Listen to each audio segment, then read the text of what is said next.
What's going on, guys? It's Luke32SV here, back with the 9th round of the career mode today here for the Austrian Grand Prix, off the back of a horrible day in France where we just got it all wrong in the virtual safety car.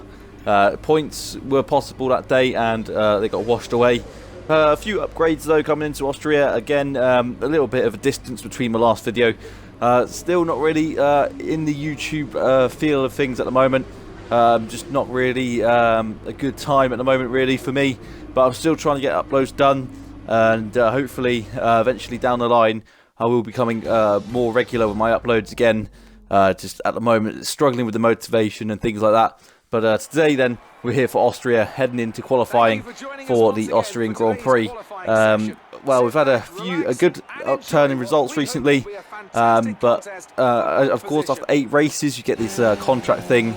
But we haven't had any transfers coming into this race, so it's the same 20 drivers that started the season still racing then, and here we are then on our flying lap in Austria, currently in P15, short qualifying still at the moment. If I can get a good recording and good equipment to record, eventually I'll start making it 50% and definitely a 3 normal qualifying, but for the moment we're using the Xbox Upload Studio. And that's, well, we can only really keep it down to 25% races and, short qualifying, just to make the recording a little bit more easier for me, because otherwise I'll be here all day doing editing and recording for a 50% race, and I simply haven't got the time or capacity to edit 50% race down. But at the moment it's working. Obviously the views aren't too much at the moment, but we're coming around the last few corners now then. We're up on our time a little bit, but we run wide into the penultimate corner, coming around the final corner now, cross the line and seeing where it's going to put us. Then for the Austrian Grand Prix, it stays in P15, but that was our best lap then. So not the best qualifying, and then we just, we ruined the next lap. So that's going to be the end of the session, and we actually ruined, we end up retiring from the session there. We actually hit the Haas there as well, but retired before we ended up getting a penalty for that. So it looks like we're going to be around P15 then on the grid then. We had a better qualifying in France, but Robert Kubica up there in 12th for Williams, I should say, and that's a great result for Williams. Obviously this is pre-patch, so the performance update hasn't quite happened yet. That will happen in Germany when we see that in a couple of races time. Britain's obviously next, so it'll be the 1.7 patch, I believe, for Germany. At the moment it's the 1.4, 1.3 patch for Austria and Britain as well. I believe it's the 1.4. But now then, we head on into the race then for the Austrian Grand Prix. Again, probably not the best commentary at the moment. I'm just still getting into the back into things, trying to find the motivation to do YouTube again. But here we are then for the grid order then for the Austrian Grand Prix. And it's going to be a pole position for Lewis Hamilton, a front row lockout for, for Mercedes, a track they struggled at in real life. Vettel 3rd, Verstappen 4th. So a difficult day for Gasly, who's down the order, but Leclerc 5th, Perez 6th, Hulkenberg, Grosjean, Gasly where he normally is in real life too. Ricciardo and Kubica doing very well. Magnussen, Weber, myself, and then Russell on row 8. Devon Butler and Alexander Albon and Lance Stroll are rounding off the grid. So both McLaren struggling. Of course, with the new patch, they should be a little bit further up the order, which we'll see in a few races' time. But then we'll now move on to the start then for the Austrian Grand Prix. It's going to be 5 lights then, and it's lights out, and away we go to start the race in Austria. And round 9 then is underway. It's a poor start. Devon Butler getting launching on us. George Russell as well. 2 of our countrymen getting past us, and Alexander Albon diving into turn 1, overtaking several cars there. Looks like it's not come off too well though. He's side by side with Lucas Weber. We've now got it back up to P16, so we've overtaken George Russell, and it looks like we got past Devon Butler too. So both McLaren's really struggling as we come up to turn 3, dive it down past the Alfa Romeo and the Toro Rosso, almost running into the back of Kubica there, making slight contact, having to back out of it a little bit there. Our teammate there, Albon, is now ahead of us, so can we get past Alexander Albon? A slight bit of front wing damage there, nothing that will hinder our performance too badly, but we dive down the inside of Albon, and now we get past him into turn P14. We've actually ruined him a little bit there. Lucas Weber gets past him into P15, so not the greatest teamwork there from myself. Now Weber's trying to get past us down the inside. A very unexpected move now. It looks like Weber might be getting past us again. Can he make the move stick? We run wide, and we just about stay ahead of Lucas Weber then for the time being. At the end of lap 1, it looks like we're going to be in P14, so we've managed to gain a position unless Lucas Weber can get past us into the ultimate corner. It's a very eventful first lap then, but we come out of the first lap on P14 and actually gaining position in the end, despite having a poor start. But now we move on to lap 2 then, and we'll check out the replay of the start anytime now. But that was a great start then for us. Here it is, Hamilton leading away. A poor start from us, seeing Albon, our teammate, dive down the inside. Several cars going past the Alfa Romeo and the Williams and the McLaren. And then off the exit, it didn't get the best exit, and we ended up almost getting caught there.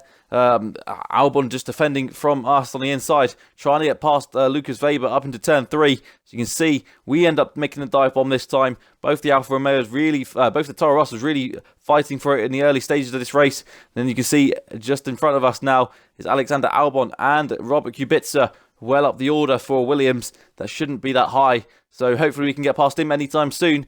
But we get past Alexander Albon, and that's where we screw over our teammate there, as Lucas Weber gets past in a little bit of a lighting glitch there. That's the game, I think, not the upload studio this time, messing things up. Although we can't have any, I haven't got any sound for this clip, which is because of the upload studio messing things up this time. So P14 then at the end of lap 1, a very eventful first lap for ourselves and the Toro Rosso team. And there you can see more lighting glitches from the game. You'll have to pay a little attention to that, and hopefully that doesn't spoil the video. But then here we are then on to lap 2 then. We got Lucas Weber behind us then, and we're still in P14, looking to catch up to Robert Kubica ahead of us. And I've got the slowest engine at the moment, so this is not really a track that should favour our car really, with the Honda engine pre-patch as well. So now Lucas Weber diving down the inside, and we turn in, and there's contact. And we're almost in a spin, but Lucas Weber is in a spin. So we've made contact with our F2 teammate, our former F2 teammate, and now he's at the back of the grid, back of the order, and that's not what you want to have. We're between two friends in F2 colliding with each other, and we'll have to see what happened there. Was I at fault there, or was Weber perhaps at fault? Let's have a look again. He dives down the inside, he's alongside, and we just make contact with him, and perhaps maybe I turned in on him a bit there.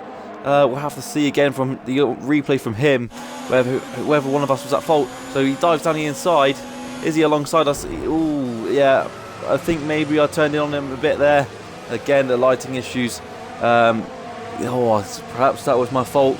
But again, that's not what you want. We should move on to lap 5. So we're in P14 still then. Not really having too much going on in this race now. But Lucas Weber is going to be very unhappy about that.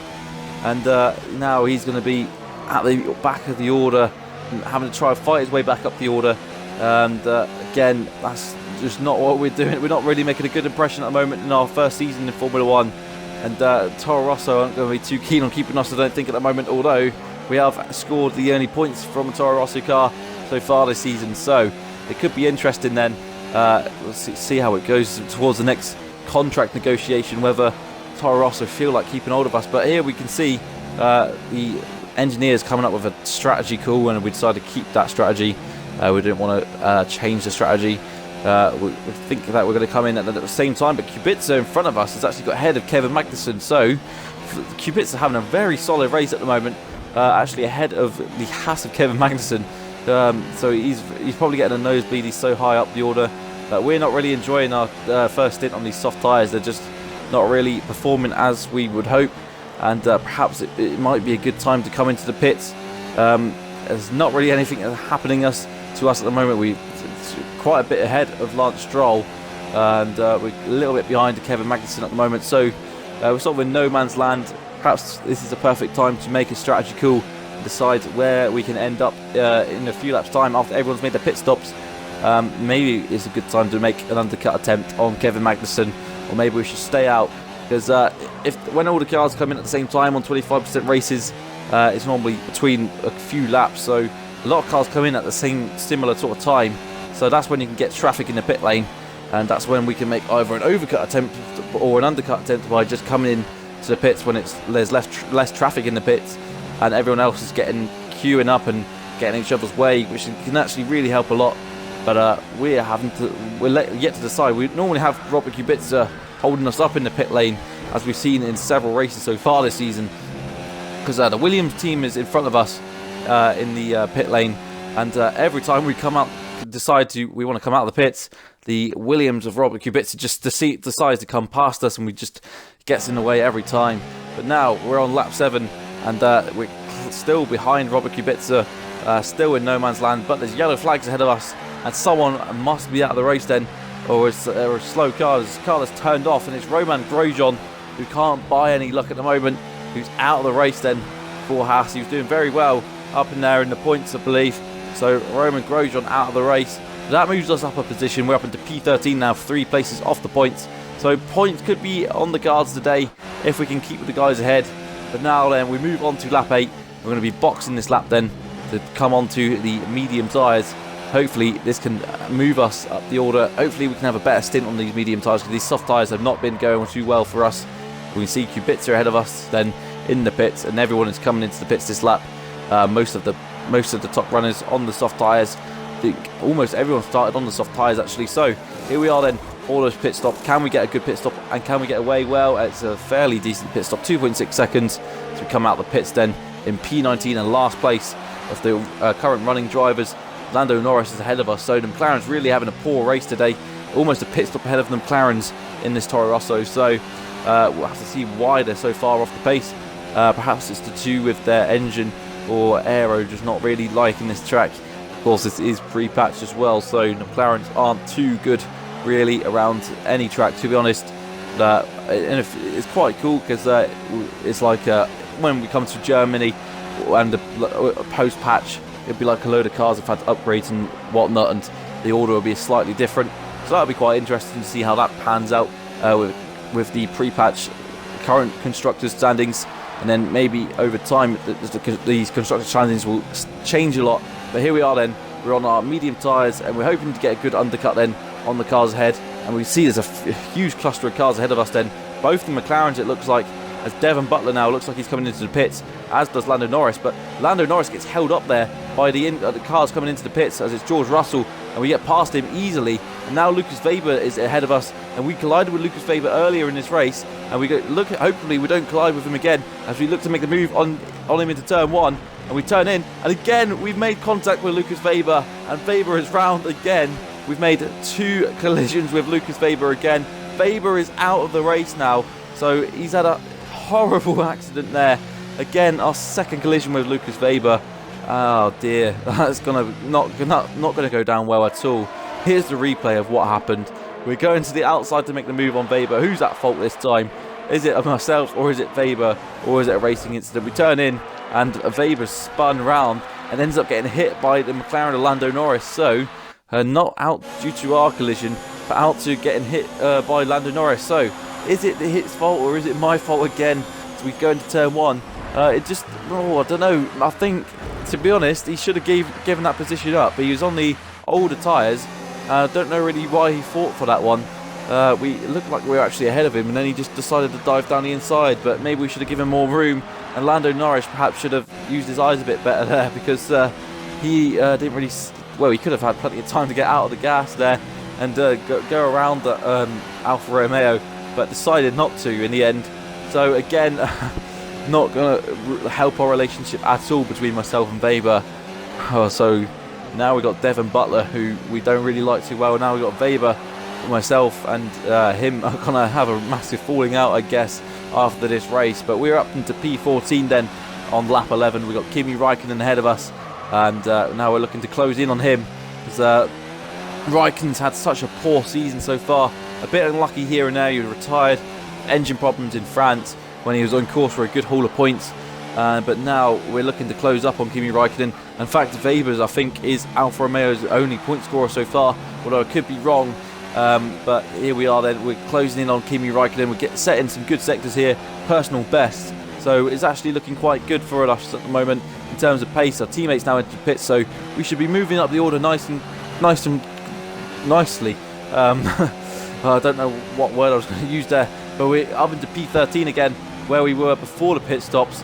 And now Raikkonen, it's actually a little battle going on ahead of us, and we're actually closing in on these guys. So you can see it's Raikkonen, and it's a Haas of Kevin Magnussen, a Williams of Robert Kubica, and the Racing Point of Sergio Perez.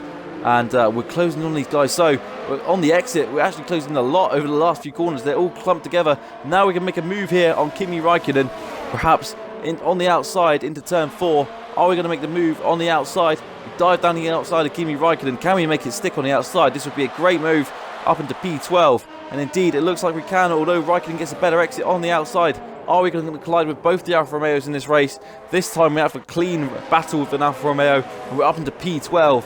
And now our next target then is Robert Kubica up in P11, so high up the order and so unexpectedly as well. He's fighting with the Racing Point there. Haas has managed to get past the Racing Point as well, and Robert Kubica has actually managed to get past Sergio Perez as well there. So Perez is down into P11 and Robert Kubica is up into the points then for Williams as we look to make the move then on Sergio Perez on the outside into turn 1. This is where we collided with Weber a few laps ago. We look to cut back underneath then on Sergio Perez and getting a much better exit out of turn 1 up into the points then. So a great couple of laps and we're up into the points then from we're up into P11 I believe. Got the maths a bit wrong and I'm very rusty as you can tell. This commentary is not the best at the moment. I really apologise for it at the moment. But now we're closing in on Robert Kubica for P11 then. So up into we're up into P11. Robert Kubica's in P10, I think. I'm all over the place. I do apologise, but hopefully we can get past then Robert Kubica and get up into the points. I think we're up into P10 now, P11, and then we should get into P10. And then with just the last couple of corners in this lap, can we make a move on Robert Kubica, or can we have to wait to the DRS straight, the start and finish straight for the DRS? We've got 3 DRS zones around this track. Here's the first one. Can we make it on Robert Kubica into turn 1 of this lap? Going up into P10 then. We're in P11 at the moment, and that would put us into the points. So we're trying to cut back underneath Robert Kubica, trying to get a better exit out of turn 1. We're in P11 as I did think in the end. So I was right. I was just confusing myself a bit. But now, can we make the move on Robert Kubica on the outside into turn 3? And we're looking to cut back underneath. He goes around the outside. We end up deciding to go around the outside of Robert Kubica. Just have enough room to get through there. Instead, we didn't come underneath. We decided to go around the outside, hanging around the outside of Kubica. I don't think he expected that. And we're up into P10, and we're up into the points then in this race for the Austrian Grand Prix. And it's been a great race so far for us, apart from the incidents with Lucas Weber. So we've actually managed to gain 5 places off our original starting position. And now we can try and focus on catching up to Kevin Magnussen, although he does look perhaps too far away. So a point then would be great then in the Austrian Grand Prix. But Kubica's fighting back then, and Kubica's looking to make a move onto the penultimate corner of this lap. And surely Kubica would really love that point too. But we're going to do everything we can to now pull away and keep hold of P10 then in this race as we move on then to P16, lap 16. And we're still in P10. We get a track limit succeed there, and well, we're still ahead of Kubica, and we're still in the points. Magnussen's a bit too far ahead, so we're looking to try and settle for P10 then with just 3 laps to go, and Kubica's still within a second of us. We're still having to conserve our ERS and just not being able to push at the right moment. We're still saving our ERS actually, so we've got 60% at the moment, which is a decent amount, so we're looking good.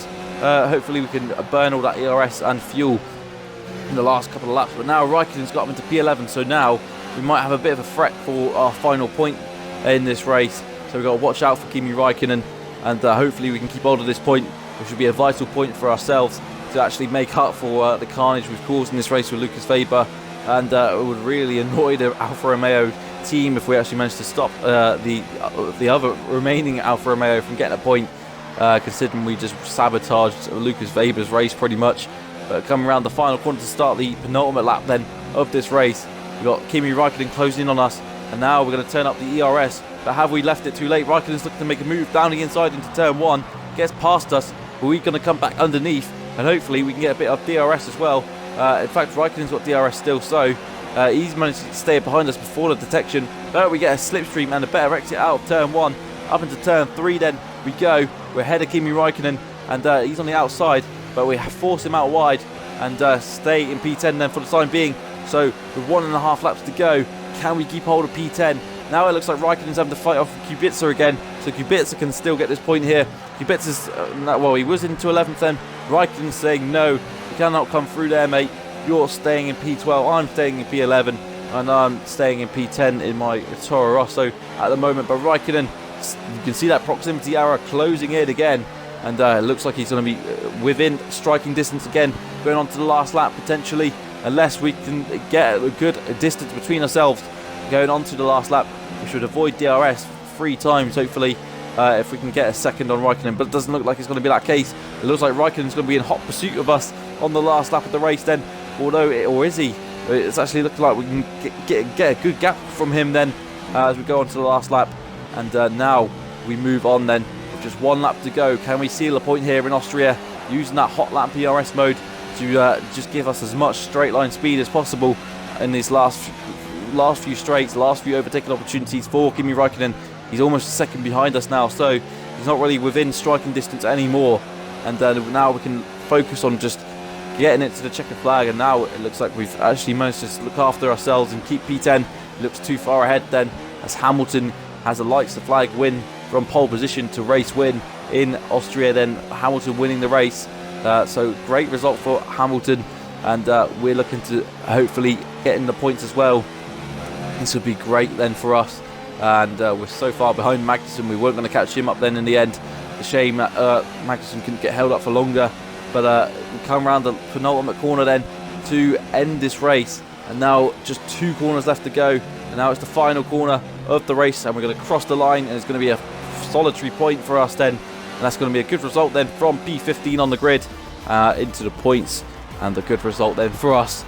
And I do want to say again, I apologise for the commentary today. Just not really with it at the moment, but I'm definitely going to try and work on it, and hopefully again I'll be able to upload regularly and be back to my usual self very soon. But there you go, Toto Wolff then very happy with the proceedings then for Mercedes. A good result for Hamilton. I don't know what the championship standings are looking like, but I'm pretty sure Hamilton will be very happy with that. Valtteri Bottas second and Sebastian Vettel third. So the top 3 remain the same then, I believe. And let's have a look then at the results and the standings before we see you again in Britain for my home Grand Prix, along with several drivers: Hamilton, Norris, Russell and Butler's home Grand Prix. So several British drivers going to be celebrating their home Grand Prix, and of course Alexander Albon is half British too. So now let's have a look at the standings. Well, we'll have a look at the race director first, see what's happened there. We got a 5-second penalty for Norris, who had a collision with Weber, and 5-second penalty for Russell, who had ignored yellow flag. So no idea what happened there, but let's have a look then at the standings for this race. Hamilton leading by 14 points now. Sebastian Vettel a long way behind, along with Leclerc. So a 2-horse race then up the front with the 2 Mercedes. We're in P14 on 6 points then, and Ricciardo gaining on Kevin Magnussen as well. So he scored well, did Daniel Ricciardo. As we have looked to the constructor standings as well in just a second time, as our teammates now down in last, so he's going to be under a lot of pressure to keep hold of that seat for sure. We're still in 9th in the constructors then, but closing in on Alfa Romeo and McLaren, so it should be interesting then in the next few races whether we can overtake these guys or whatever happens. But that's going to be the end of the episode today, guys. I hope you enjoyed it. I'm not sure if you would have or not, but I'll see you in Britain if you have enjoyed it. Like and subscribe, and I'll see you then.